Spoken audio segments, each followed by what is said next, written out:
Hello everyone. Today will discuss the day 5 questions. So पहला question है हमारे पास, the constitution of India is reflected in the preamble, explain with suitable examples. So यहाँ पे हमें इन 3 points पे stress देना है। पहली बात, क्वेश्चन ने बोला है कि जो हमारा कॉन्स्टिट्यूशन है वो हमारे प्रियम्बल में रिफ्लेक्ट होता है। हमारा प्रियम्बल हमारे कॉन्स्टिट्यूशन के बारे में हर एक चीज़ बताता है, जो भी बेसिक फिलॉसफी है, हमारी कंट्री कैसी है, हमारे यहाँ का क्या मतलब किस टाइप के क्या क्या पैरामीटर्स हैं, क्या क्या आइडियल्स हैं, एस्पिरेशंस है जो फॉलो होते हैं, वो सब हमारा ये छोटा सा डॉक्यूमेंट जो कि एक प्रियम्बल है वो बताता है। Explain with suitable examples. अब इसमें एग्जाम्पल की डिमांड करी है तो आपको इस क्वेश्चन में तो एग्जाम्पल देना ही देना है। अगर यहाँ एग्जाम्पल नहीं लिखा होता तो आपकी चॉइस होती, आप देते तो आपके लिए प्लस पॉइंट होता, बट जब क्वेश्चन में स्पेशली डिमांड किया है इसका मतलब आपको बहुत सारे एग्जाम्पल्स देने हैं। मतलब आपको हर एक स्टेटमेंट को जस्टिफाई करना है एग्जाम्पल के साथ। वैसे तो मैं इंट्रो इसमें नहीं प्रिपेयर करने वाली थी, बट स्टिल मैंने इंट्रोडक्शन लिखा है। First of all will discuss the structure. Structure में आपको देना है इंट्रोडक्शन, वो तो this introduction then body part and then conclusion, ये तो आपका हर जगह रहेगा। तो आपके पास यहाँ पे सिग्निफिकेंस या फिर कुछ भी चीज़ें, एक्स्ट्रा चीज़ें कि whether it's a part of the constitution और नॉट, ये सब लिखने का आपके पास एक तो टाइम नहीं है, क्योंकि ये सिर्फ 8 मार्क्स का क्वेश्चन है और इसमें पूछा भी नहीं गया है। आपको बस यही बताना है कि प्रियम्बल हमारे कॉन्स्टिट्यूशन को रिफ्लेक्ट करता है और उसके एग्जाम्पल्स क्या हैं, तो आपको बस इतना ही लिखना है। Introduction, then preamble as reflection and then conclusion.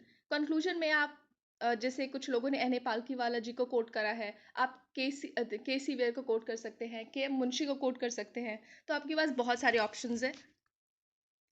हम लोग स्टार्ट करते हैं। Preamble is a philosophical vision document.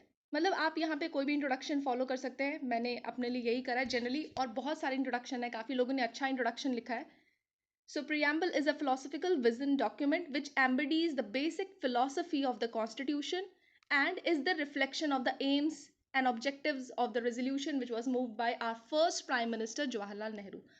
आप यहाँ पे ये इंट्रोडक्शन दे सकते हैं। इसमें मैंने, जैसे कुछ लोगों ने ऑब्जेक्टिव्स रेजोल्यूशन को अलग से पॉइंट आउट करा है, ये एक स्टेटमेंट में सारी चीज़ें आ गई हैं। जैसे ये एक, इसमें यही है कि एक फिलोसफिकल विजन डॉक्यूमेंट है जो कि हमारी कॉन्स्टिट्यूशन की बेसिक फिलॉसफी को बताता है।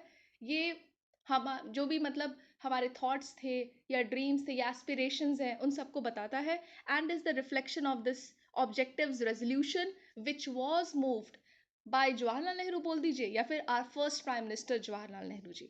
तो आप कुछ भी इसमें लिख सकते हैं। तो ये इंट्रोडक्शन हो गया। Then move to the important part जो कि पूछा गया है, प्रियम्बल एज रिफ्लेक्शन। आप ऐसे देकर ये पॉइंट देना जरूरी है, वरना लगेगा आप प्रियम्बल लिख रहे हैं, लगेगा फीचर्स लिख रहे हैं। क्वेश्चन में जो पूछा गया उसको लिखिए, उस हेडिंग को लिखिए, वो लिंकिंग पैरा होना चाहिए, लगना चाहिए, ऐसा नहीं लगना चाहिए कि अचानक से पता नहीं क्या स्टार्ट हो गया, तो ऐसे नहीं लगना चाहिए। Preamble as reflection. तो आप जब प्रियम्बल देखते हैं तो आपको दिखता है source of authority, then nature of the state, then objectives. Generally इसी में क्लासिफाइड होता है, आप इसमें क्लासिफाई कर सकते हैं या फिर आप जनरली भी लिख सकते हैं, लेकिन आपको एग्जाम्पल्स देना है। आप जो भी लिखे हैं हर एक चीज़ को एग्जाम्पल्स दीजिए। Like source of authority, start ही होता है वो we the people of India, which signifies कि जो भी पार है कंट्रोल करने का इंडिया को, वो लोगों के हाथों में है, पीपल के पास है। It's a democratic country. And कौन सी डेमोक्रेसी है ये? रिप्रेजेंटेटिव डेमोक्रेसी है, जहाँ पे हम खुद को रूल करते हैं थ्रू आर इलेक्टेड रिप्रेजेंटेटिव्स। बस यही कहना है इसमें कि सोर्स ऑफ अथॉरिटी, जो पार है वो लोगों के पास है, वो चाहे तो अपने रिप्रेजेंटेटिव को चेंज कर सकती है इलेक्शंस के थ्रू। तो ये आपका हो गया एग्जाम्पल, आपने दे दिया यहाँ पे। Then nature of state. पहली बात, सवरन। सवरन में क्या एग्जाम्पल देंगे? अभी आप जानते हैं इंडिया बहुत सारे ऑर्गेनाइजेशंस का पार्ट है, यूनाइटेड नेशंस का पार्ट है, एससीओ का पार्ट है, और नैम का पार्ट है, कॉमनवेल्थ नेशंस का भी पार्ट, मतलब स्टार्टिंग में इसी यहीं से स्टार्ट हुई थी, कॉमनवेल्थ नेशंस का भी पार्ट था ये। तो आपको यहाँ पे ये सवरन दिखाता है, मीन्स आप, इंडिया जो है फ्री है अपने डिसीजंस लेने के लिए इन ऑर्गेनाइजेशंस में, अपने इंडिया के लिए और ग्लोबल पीस मेंटेन करने के लिए। तो आप सवरन में ये एग्जांपल्स दे सकते हैं।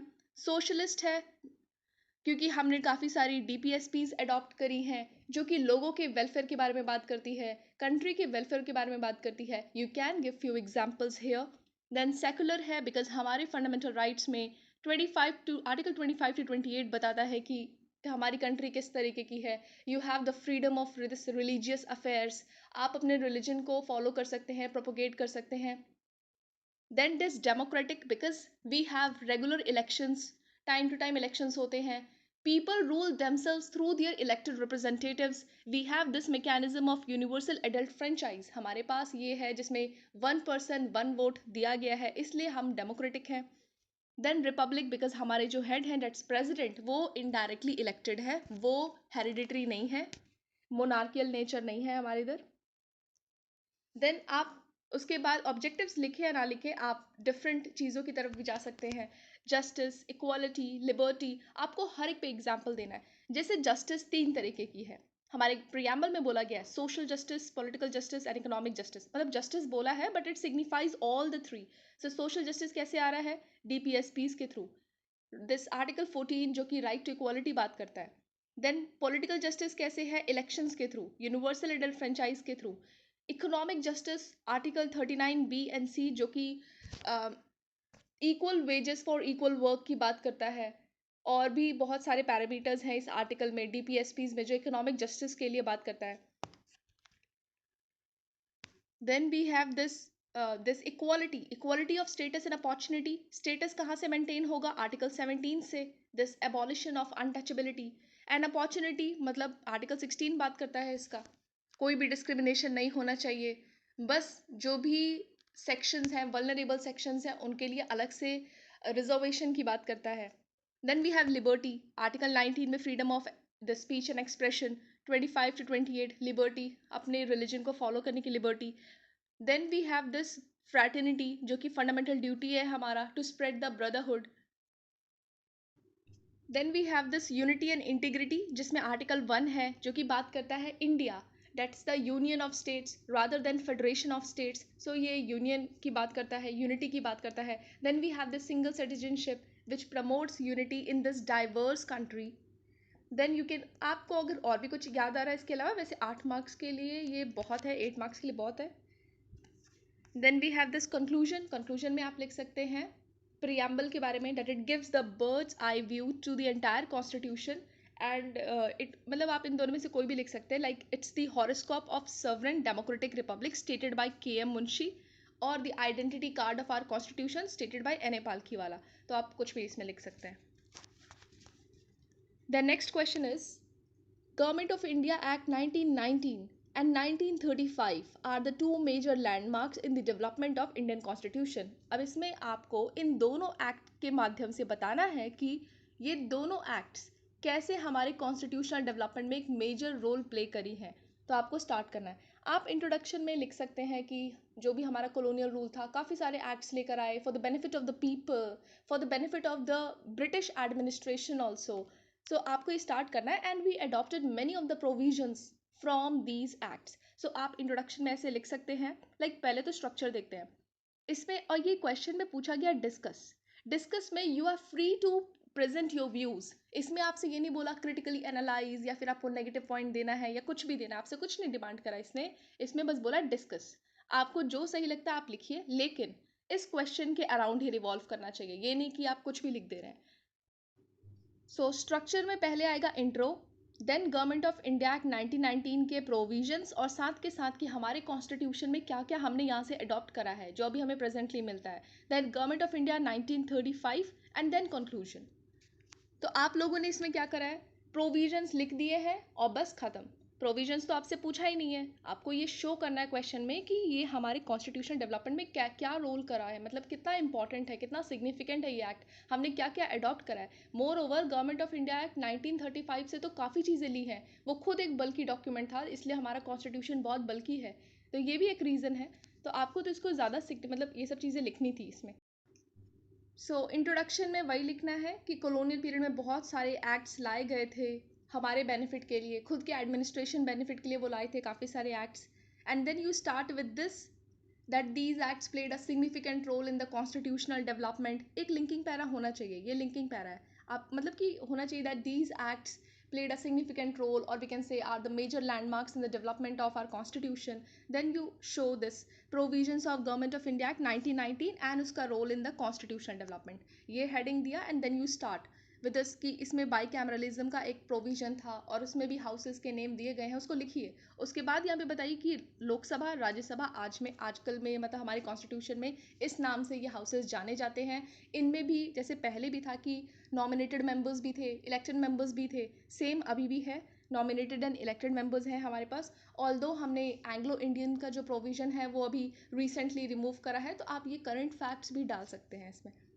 Then separation of budget, state और सेंटर के लिए सेपरेट बजट अभी भी लाया जाता है. आपको एग्जाम्पल्स देना है, वरना ये इनकम्प्लीट है और फिर आप जस्टिफाई नहीं कर पा रहे तो फिर आपका आंसर सही भी नहीं है. देन डायरेक्ट इलेक्शन का प्रोविजन था जो कि हम अभी फॉलो करते हैं लोकसभा इलेक्शंस में, स्टेट असेंबली इलेक्शंस में. देन गवर्नर जनरल और उस टाइम पे वाइसरॉय थे, उनको चीफ एग्जीक्यूटिव अथॉरिटी माना गया था. हमारे इंडिया के भी जो चीफ अथॉरिटी हैं वो है प्रेसिडेंट और स्टेट के हैं गवर्नर. देन जो वाइसरॉय थे वो क्या करते थे, जो भी ये असेंबली होती थी, लेजिस्लेचर होते थे, उन्हें एड्रेस करते थे, could call for the meetings etcetera. तो अभी भी हमारे प्रेसिडेंट के पास पावर है कि वो हाउसेस को समन करने के लिए एंड प्रोरोग करने के लिए मतलब उनको एड्रेस करती है और उन जो भी है मतलब समन और प्रोरोग करती है. तो वही सेम चीज़ गवर्नर के पास है स्टेट लेवल पे. तो आपको ये एग्जांपल्स देने हैं और भी काफ़ी सारे पॉइंट्स हैं और उसको आप प्रेजेंट के साथ लिंक कर सकते हैं. मतलब लिंक करना ज़रूरी है, आपको दिखाना है कि हाँ उनका रोल रहा है हमारे कॉन्स्टिट्यूशन डेवलपमेंट में. Then government of India act 1935, federal structure हमने अडॉप्ट करा है. देन सेपरेशन ऑफ सब्जेक्ट्स जो हमारा 7th शेड्यूल में है, federal PSC, this provincial PSC etcetera, मतलब और सुप्रीम कोर्ट का भी था यहाँ पे. तो आपको इतने सारे पॉइंट्स इसमें लिखकर उनके एग्जाम्पल्स, मतलब आप दोनों में अगर 4 पॉइंट्स भी डाल रहे तो भी ठीक है, 4 to 5 पॉइंट्स डाल रहे तो भी ठीक है, लेकिन आपको लिखना है और एग्जाम्पल्स देना ज़रूरी है. And then you give the conclusion. तो आप बस यही था इसका स्ट्रक्चर, आपको इतना करना था. मैंने कुछ लोगों की कॉपीज़ देखी थी, काफ़ी अच्छे भी थे. सो आप रेफ़र करिए उसको और keep writing. Okay, thank you.